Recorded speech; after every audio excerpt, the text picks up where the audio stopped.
Yeah, man. We're on Tuesday night, final episode until we come back on in the new year. So, and there's some swimming happening in the episode by yours truly.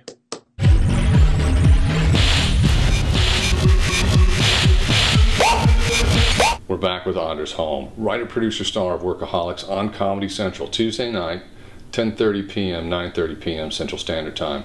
Anders is in a heavy writing phase. He's a little busy. He's nice enough to drop in on us real fast. Before we get to the Olympic swimming, I want to talk about you real fast. You're a D1 swimmer. You were a sprinter, right? Yeah, 50, 100, 200 on a good day. What did you put down? 50 free, 50-yard free. Did you go sub 21? Yeah, barely. 20-point high, 45 something. Yeah. That's legit.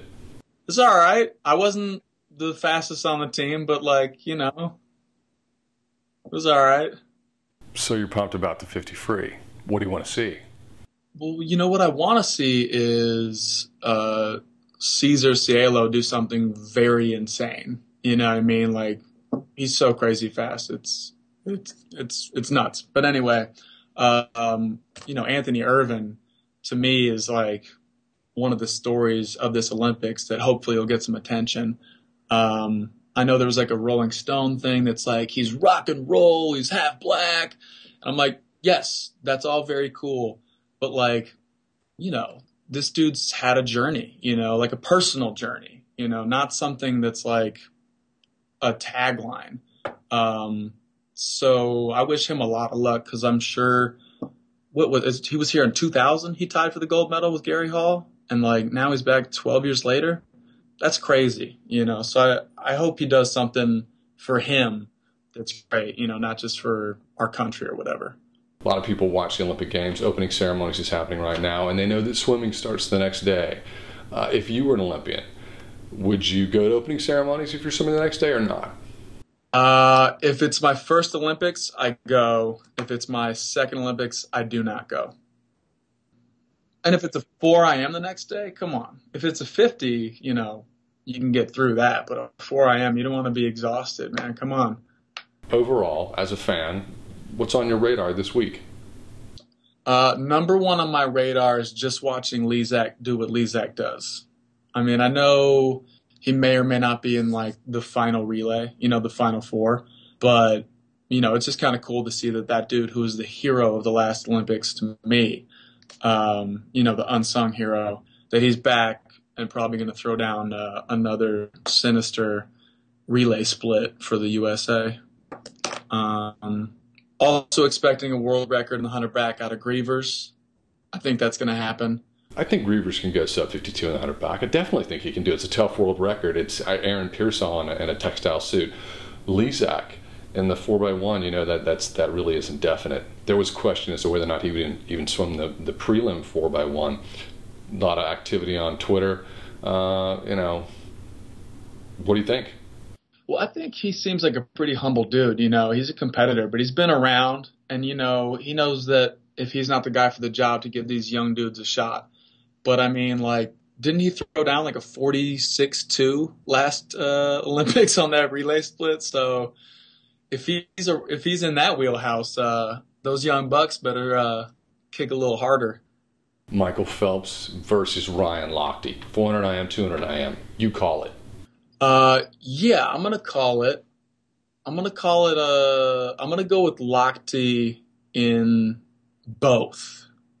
I'm gonna go with him by quite a margin in the 400 IM, and then just to the touch in the 2. I think that'll be maybe the best race of the Olympics for them.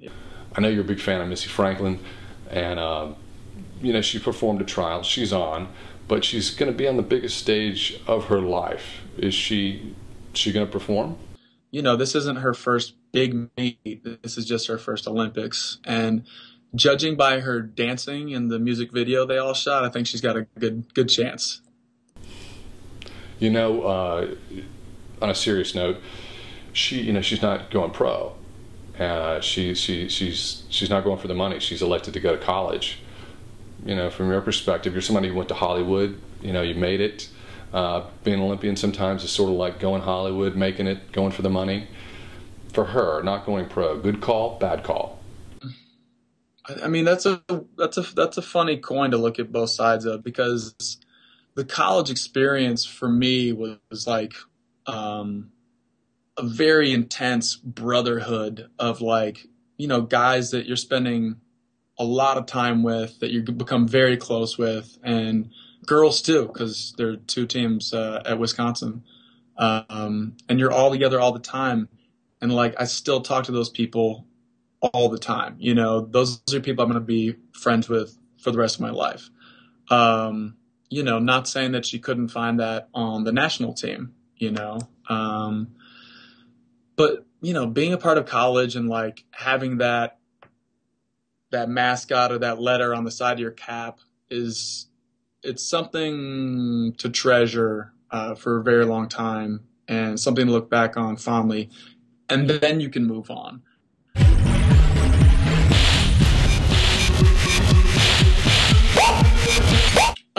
Right now, we just got back into it. So it's me and the guys you see on the show, and some other writers that we have on staff, and we just come in with ideas like on note cards or dreams we had that night, or whatever, just things that we wanted to do last season that we didn't get to, that maybe they thought about, and you have a different angle on it. So we all start kind of pitching directions we could go with stuff, and if something catches on and people start laughing in the room, it's like, all right, let's keep chasing that idea. And then you think about like what each character would be doing. If we went to like a NASCAR race or whatever, like what each character would be doing in that situation. Like Adam would try and like get in the pit and like work with those guys, and like Blake would just start like, I don't know, like he'd get in the pit with all like the white trash dudes in the middle of the race and like try and be like the king of and